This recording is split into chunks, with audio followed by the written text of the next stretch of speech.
കോഴിക്കോട് മൂന്നാലിങ്കലിൽ അച്ഛൻ മകനെ കുത്തി. പള്ളിക്കണ്ടി സ്വദേശി യാസിൻ അറാഫത്തിനാണ് കുത്തേറ്റത്. അച്ഛൻ അബൂബക്കർ സിദ്ദിഖും മറ്റൊരു മകൻ മുഹമ്മദ് ജാബിറും കസ്റ്റഡിയിലാണ്. ഇന്ത്യാസ് എന്താണ് സംഭവിച്ചത്?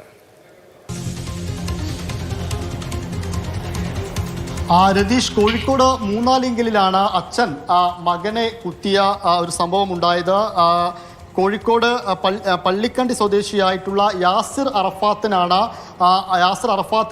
അച്ഛൻ കുത്തിയത്. അച്ഛൻ അബൂബക്കർ, അച്ഛൻ്റെ പേര് അബൂബക്കർ സിദ്ദിഖ് എന്നാണ്. മറ്റൊരു മകൻ, ഇയാൾക്കൊരു സഹോദരനുണ്ട്.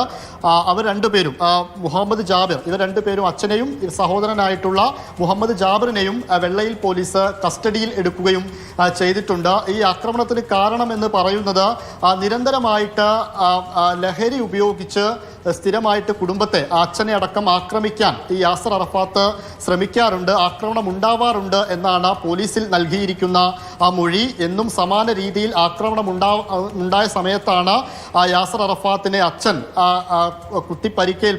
കത്തിക്കൊണ്ട് കുത്തി പരിക്കേൽപ്പിച്ചത് എന്നാണ് പ്രാഥമികമായി ലഭിക്കുന്ന വിവരം. ബീച്ച് ആശുപത്രിയിലേക്ക് യാസിർ അറഫാത്തിനെ മാറ്റിയിട്ടുണ്ട്. പരിക്ക് ഗുരുതരമല്ല എന്നാണ് ബീച്ച് ആശുപത്രിയിലെ ഡോക്ടർമാർ ഇതിനോടകം അറിയിച്ചിരിക്കുന്നത്. രണ്ടുപേരെ കസ്റ്റഡിയിൽ എടുക്കുകയും ചെയ്തിട്ടുണ്ട്.